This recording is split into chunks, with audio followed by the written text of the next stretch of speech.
it's Alice, and today it's time to talk about the books I read in May. I read 5 books this month, all in different genres, and with slightly mixed results, if you will. We're starting off a little bit rough with The Hunt for Atlantis by Andy McDermott. This is like an action-adventure type book, and we follow this archaeologist who is looking for Atlantis. And she is being helped by this Norwegian billionaire, his daughter, and this ex-military, like, bodyguard type guy. I, to be honest with you, don't really want to talk about this that much. I read this for a reading vlog, and I feel like in that vlog I talked in depth about what I thought about this book, and I think I made my opinions quite clear, which was hopefully entertaining, but I'm sort of done talking about it, and yeah, I really just did not like this. To summarize it very quickly, nothing in this really worked for me.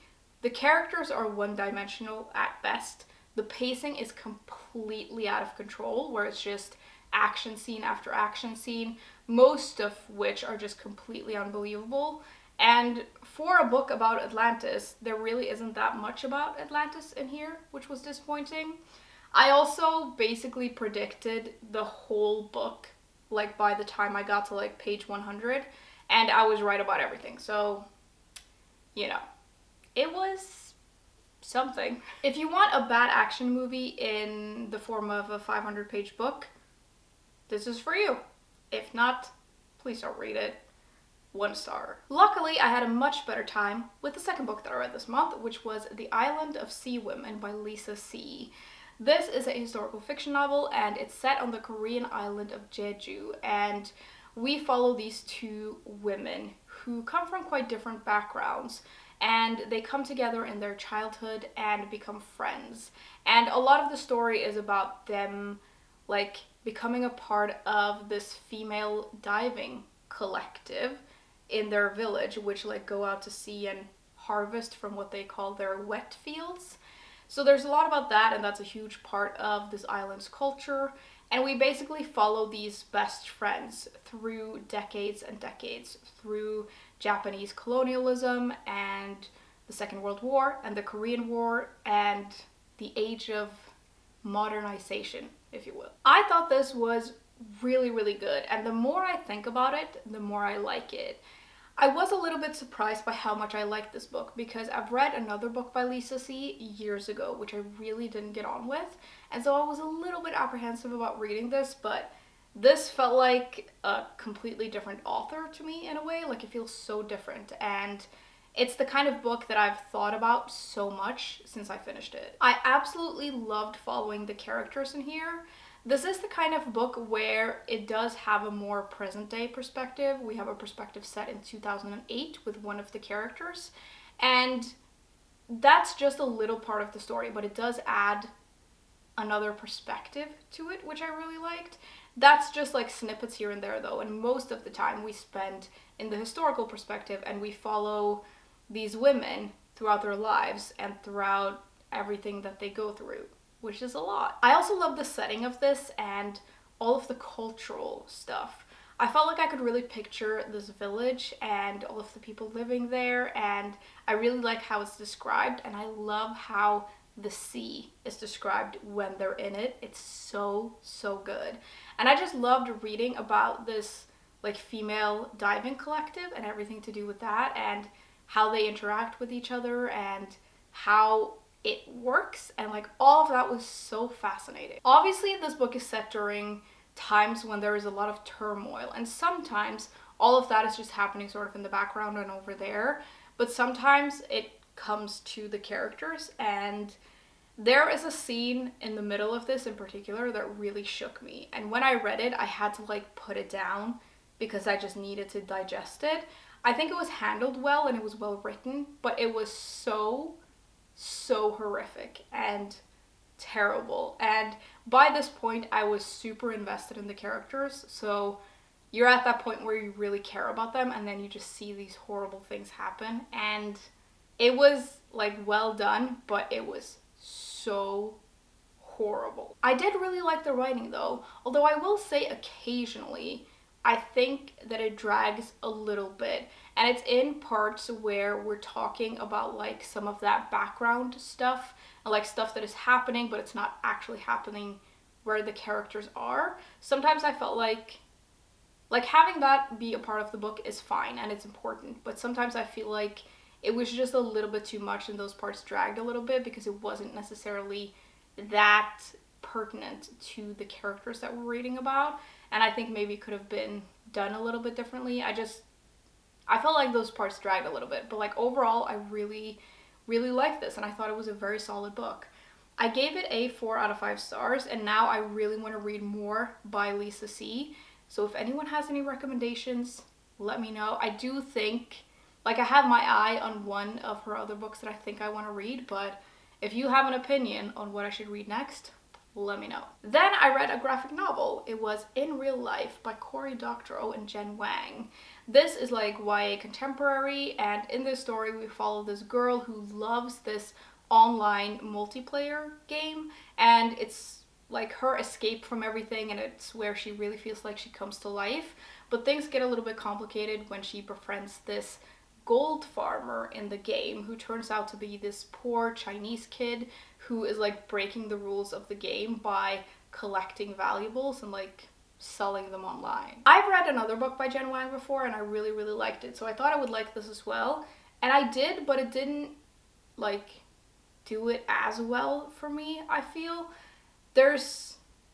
I felt a little bit when I was reading this like I was missing something, and I wonder if it would have been beneficial to know more about online mining before reading this. I do love the art style in here though, and I like how the characters are drawn in particular, and I like how the game is drawn. I think that's really cool, and it really shows how our main character comes to life in this online world, because the art for the online world is quite different from the real life world, and I really like the use of color, and I do really like Jen Wang's like art style. I wonder if maybe my thing with the story is that it really, in a way, like it's very obvious in what it's trying to say, like it really hammers it in, maybe a tad too much, but then it also feels like it doesn't delve super deep.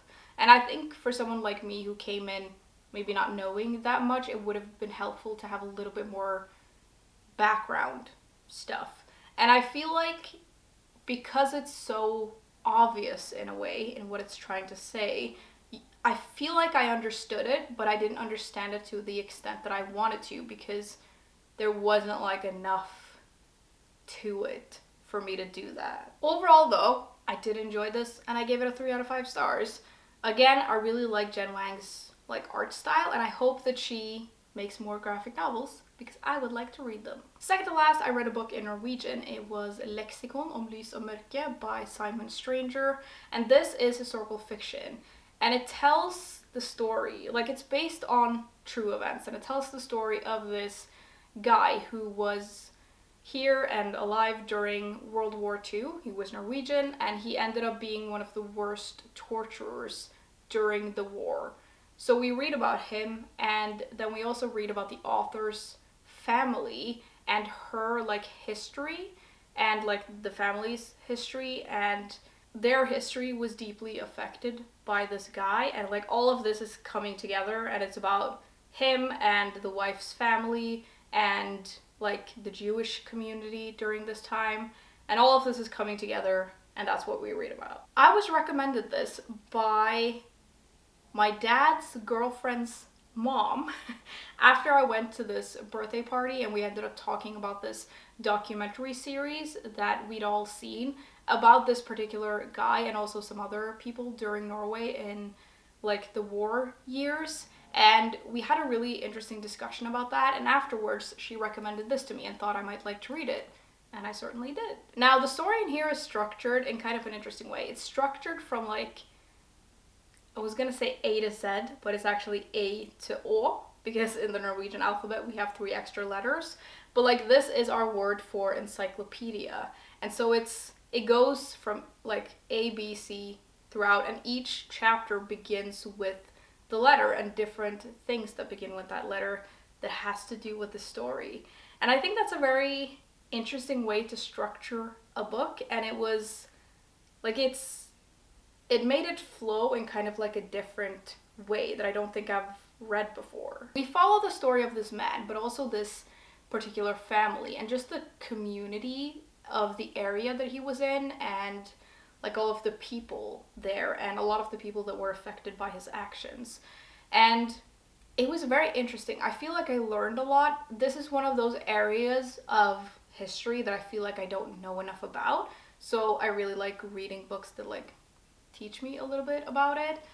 I also feel like we really got into the characters' heads, which I really enjoyed, even though obviously there was a lot of heavy stuff in this book, and sometimes I had to take breaks from it because it was just a lot. And then sometimes, like, when you read books about your own country's history and you like know all of the places and stuff, it makes it even more impactful because you can picture it in a different kind of way. And especially with these kinds of things, and also I'd seen that documentary, so I knew a lot from that. It was just, it's quite a heavy topic, obviously, so I did spend a little bit of time getting through this because it's quite heavy. One thing that I did struggle with this though, and I don't know if I'm just dumb, because this book has been praised for how it does this, but I don't know if it worked 100% for me. This book is the kind of book that exists like in between fact and fiction, and it is historical fiction, but it's based like really heavily on real people and real events. And I feel like I didn't know what was fact and what was not. Like, I feel like it's like mostly factual, and then there are embellishments, like how people may have felt and things like that. But I don't know if I really felt like it was super clear what was what. And I wonder if I would have liked this better if it was just nonfiction. Because there's something about that like style that I struggle with a little bit, and it made me question a lot of things throughout the book. And I just don't quite know if that really worked for me. I do think it's very good though. I just felt like sometimes that threw me off a little bit, but I like how it's structured, so I do like a lot about it, but it was just like sometimes like I just wonder what was real and what wasn't. But yeah, overall a very good book. I do think that there is an English translation of this called Keep Saying Their Names, and I don't entirely know what to rate this. It feels like it is somewhere between like 3 and 4 stars, but it feels like giving it 3 stars is too harsh. So maybe I should just give it 4. But yeah, very, very interesting. Lastly though, I read something completely different. I read Mort by Terry Pratchett. This is a fantasy novel, and it's about this boy who somehow finds himself becoming the apprentice of death. So I was recommended this by one of my best friends who has actually told me to read this for years and years, but the other day I was at her house and we were talking about books, and we were talking, like, this came up, and I felt like I was ready to read it finally, so I borrowed this copy from her, and it's actually my very first Terry Pratchett. I know I'm like super late to the party, but I finally read something by him. I really, really ended up liking this, and it was super enjoyable to read. I am in part surprised that I liked it so much, and also kind of not, because it is a book about death, and then you couple that with humor, and like, I'm there. That's like the perfect book for me, and that is exactly what this is. It's also set in this world that feels gigantic, and I'm pretty sure it is because there's like a billion books set in this world, and it's just wonderful, and it's filled with like magic and adventure, and it's so good. I also very much liked the humor in this, which is slightly particular, but it worked very well for me. And I also really liked following our characters. I love our main character, and then also the side characters were super fun, and I especially loved reading about death because he's a very interesting character in this book. I did have, like, there are a couple of snags with this for me. Like, I think there are, like, sometimes the reasoning for why some of these things are happening and why some of the characters are doing what they're doing feels like slightly thin for me. But like, I had such a good time with this that it didn't really matter that much. I'm really glad I ended up reading this. It was a very good recommendation. And if you want like a lighter, fun type of fantasy book, this is perfect. Although it does feel weird to call it like fun and lighter when one of the more prominent characters in this is death, but there you go. 4 out of 5 stars. Those were all the books that I read in May though. Like I mentioned, a little bit of a mixed bag, but overall I did really like most of the books that I read, so we're gonna call that a win. I would love to know what you all have been reading lately, and as always, thank you very much for hanging out with me today, and I will see you soon. Bye!